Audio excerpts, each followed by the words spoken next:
Cause we're shepherds, called to the wild, God in the lost, the innocent child. A staff in our hand, a light in our soul, making sure every sheep makes it home, makes it whole. We lead them to water, we lead them to green. The most important job that you've ever seen. And like we lead the sheep through the valley so deep, we gotta lead the lost souls while the world is asleep. What's good, y'all?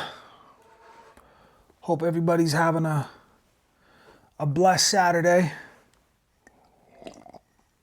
You know, usually when I get up on here, my goal is to spread the gospel, share the good news with y'all. Sometimes the bad news is good news as well.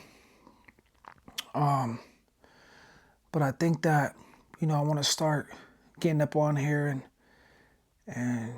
sharing a little bit of my life with y'all. Some of the things that I've been through that has grown me, it's got me to the point where I'm at today in my faith.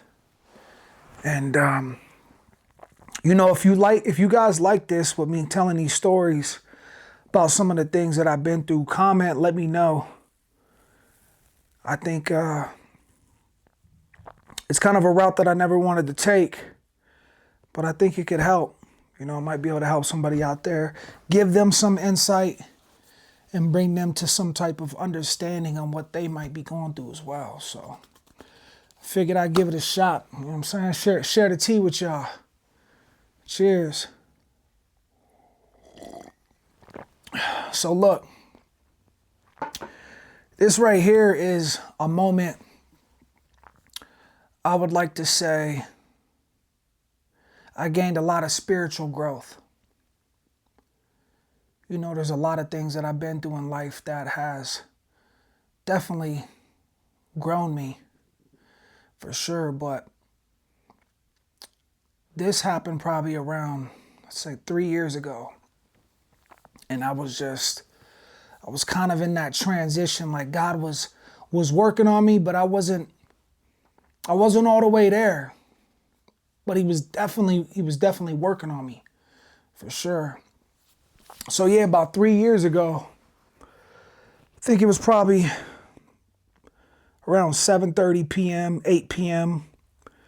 I was with my wife and my daughter, London, and we were headed home. We got to the crib where we about to pull up. Now, where we lived at this time was like, it was a high rise, and this high rise had a bunch of different types of families there. So we had low income families, we had Section 8 families, we had people paying regular rent. And the reason why I was parking where I parked, so I had to park like on the street because the leasing office would only allow us to park one vehicle in the garage. So of course the wife got that. You know, it's a little safer spot for her. She has easier access. The car's not getting rained on. Even though I just got a brand new car, wifey still get it. So anyways, we pull up, and where we had to park is across this busy street. And when we would get out, we would have to walk across this busy street, go into our place, take the elevator up, boom, and we at the crib. So we got out the store, head to the crib, we pull up, we're parking, we're all getting out of the vehicle. And as we are getting out of the vehicle, a car, or actually a big truck, pulls up next to me. It's probably like 2-3 Caucasian cats in this truck. Real redneck type, hillbilly style cats. And he starts talking stuff. He's like, yo, I'm tired of you low income Section 8 people parking here on this street. You need to take your broke ASS across the street and park over there and park where you, basically kind of just segregating everything. Like, get your broke ASSs off of this street. This was a residential street and it had a couple businesses on it. And we were actually allowed to park there. So it wasn't really a big deal, but he was making it a big deal. And he was like, I'm tired of y'all parking around here. You need to get your mother effing, you know what I'm saying, up out of here. And I'm like, yo, this guy, man, wow. Right in front of, my wife, and I think my daughter was like 8 at the time or something like that. And my blood is boiling. And I'm telling you, God was working on me, because maybe 5 years prior to that, I would have pulled out and let loose on him. Like, you can run up on me like that. I'm saying, what's wrong with you? Like, no questions asked, you know what I mean? I'd have just fired off on him. Try to pull him out the vehicle or something. But anyways, so my blood is boiling. I'm like, this dude is tripping. And so he pulls off. He pulls off, makes a big scene. I tell the wifey and my daughter, grab the little groceries that we have, go to the crib. Go to the crib. Wifey's like, what you about to do? Just go to the crib. She's like, I bet. She takes London. Now they about to go to the crib. I jump back in my vehicle, and I had the direction that homeboy had pulled off on. And I'm dipping. It didn't really take too long before I caught up with him, because he lived at the very end of this street. And I could see him and his boys. Looked like maybe he had a little shorty with him as well. They started getting out their vehicle to go into their crib. This was just a regular house. And I pull up on him like, yo, what up? I jump out the vehicle like, yo, what's up? You want a problem? Let's handle this. You know what I'm saying? Let's get it. Forget all the talking. Let's get to this work. You know what I'm saying? You disrespecting me in front of my family and all that. What's up now? Now I know where you live too. That's why I told him I know where you live now too, homeboy. You know what I'm saying? You want to disrespect me in front of my family, my blood. Y'all know what I'm talking about when your blood is boiling and you you go into a tunnel mode. You just almost black out. I was there. I was ready for any kind of action. Any kind of action. And my man, he didn't want no problem. He wanted no problem. He was scurrying, him and his boys and his girl scurrying to get back into the crib. I'm like, yeah, that's what I thought. And I know where you live though. Don't think I'll forget about this. So I get back in my vehicle and I pull off. And as I hit the next block up, I make a right. And I'm driving, and this overwhelming feeling of God hit my spirit, the Holy Spirit. And it told me, that ain't you. What are you doing? And I want you to do something. The Holy Spirit's telling me, I need you to do something.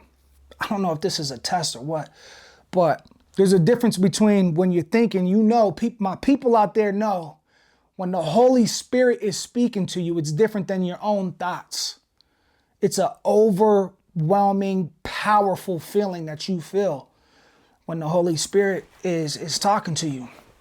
So I get this feeling. I hear this voice and it's saying, go back and apologize. And I'm fighting this voice in my head. I'm fighting God on this. I felt like Jacob during his wrestle with God.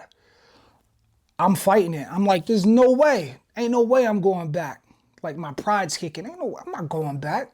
Tripping. What? After homeboy just disrespected me in front of my family too? You know what I'm saying? That the least, he lucky I just pulled off the way I did. Because back in the days, it'd have been different. I'm fighting with God in my mind. I'm like, there's no way. And he said, yes, you're going to go back. You are. And you're going to apologize. I'm like, I bet. Okay. If that's what you want. If that's what you want, God, I'll go back.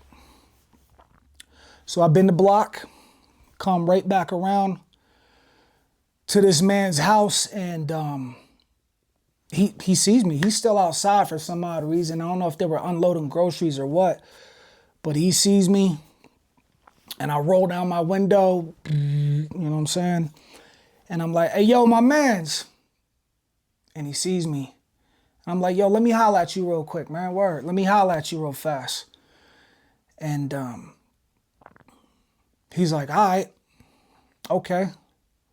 So he goes into his crib, and I'm just waiting. Windows are rolled down, like I said. And he comes out of his house, AR-15, pointed right at the vehicle. And he's walking up to me. And I don't know if it's because of my background and what I came from, and like guns just don't move me anymore. You know what I'm saying? But I wasn't, or it was just knowing that I had God with me. There's no fear at all. I didn't blink an eye. And so he's walking up to me with this AR like, yeah, I got something for you now. I said, yeah, that's cool, man. But I ain't even come back here for none of that. None of that, my boy. And I started to explain to him that the reason why I'm back here, man, is I actually just wanted to apologize. It's out of it, this is out of my character to even do this, I was telling him, but I wanted to apologize, my guy. How I reacted, how I pulled up on you and your fam and your people. And it was out of my character, man. This ain't the man that I am today. That is the man that I once was, but it's not me today. And I just want to say it's all love. It's all love, brother. You know what I'm saying? It was out of my character. I shouldn't have did that. Even though you pulled up on me, you feel me? That's what I told him. Even though you pulled up on me, you don't know my background. You don't know my history. You don't even know where I was walking to. You don't know, you know what I'm saying? You talking all this, just talking reckless in front of my wife, in front of my 8-year-old daughter. Come on, bruh. And puts down the AR. And he's like, I'm sorry. I'm sorry, man. I had a long day. This street that you parked on is always just full of people. But you know what? I shouldn't have pulled up on you like that with your wife and your kid. And I apologize. I really do. I said, that's what's up, man. That's what's up. And he said, you have a good evening. I said, you do the same. And I pulled off, and I was still a little shaky because, once again, this is kind of out of my character. This ain't something I would do. I mean, the old me, when I pulled up to somebody's crib, I was letting off, you know what I'm saying? Or jumping out the whip and handling business one way or the other to keep it a buck. That's who I was. It is what it is. I'll deal with the consequences afterwards. Right now, we got a problem. I'm going to handle that. So, yeah, my anxiety was through the roof. I was shaking still, even after having that conversation. But when I pulled off, I almost felt that sense of relief and God telling me, good job. And you listened. You were obedient. You passed. You passed. Faithful servant. I heard that. And it's crazy how, man, I've been through so much, but this was just, 3 years ago. I was already kind of on my walk with Christ. And I look back and it's amazing on how much I've grown and these little things that he throws me into like a test. And I look back, I'm like, man, I passed that. You know what I'm saying? Pat on the back. You passed that, brother. Because, woo, I'm telling y'all, man, if you know me, if you known of me, I was on my saw. And I was ready to persecute and annihilate anybody who didn't stand with what I believed in. And that was the streets, you know what I'm saying? Willing to die for some of these stupid things that I thought was legit back in them days. And man, that was a test right there.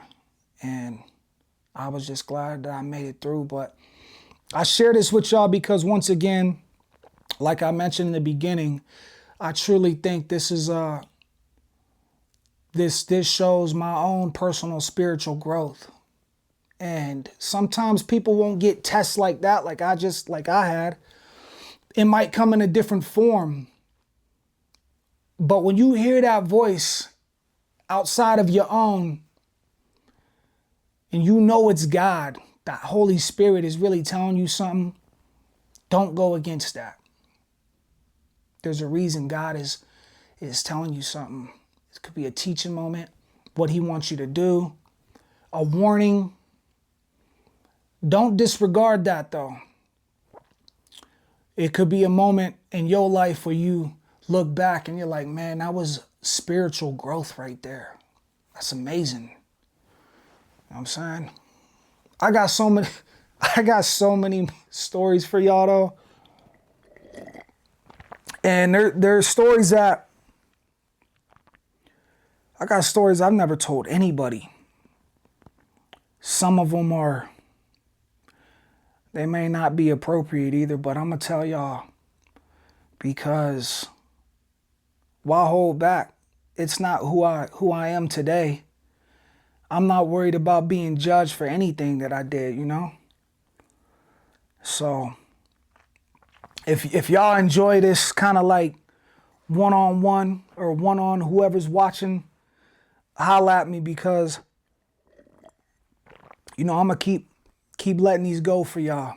And if you got a story, matter of fact, you got a moment in your life where you felt some type of transformation from God, a word from God, you have a testimony, you have any NDEs, some near-death experiences, you have anything in your life that you want to tell an audience that can help the next man or woman, holla at me.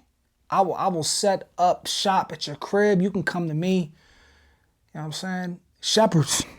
That's what we all about, is spreading the gospel, bringing people, leading people to Christ. It's the only mission. That's it. I don't need no money. None of that. I'll pay you. How about that?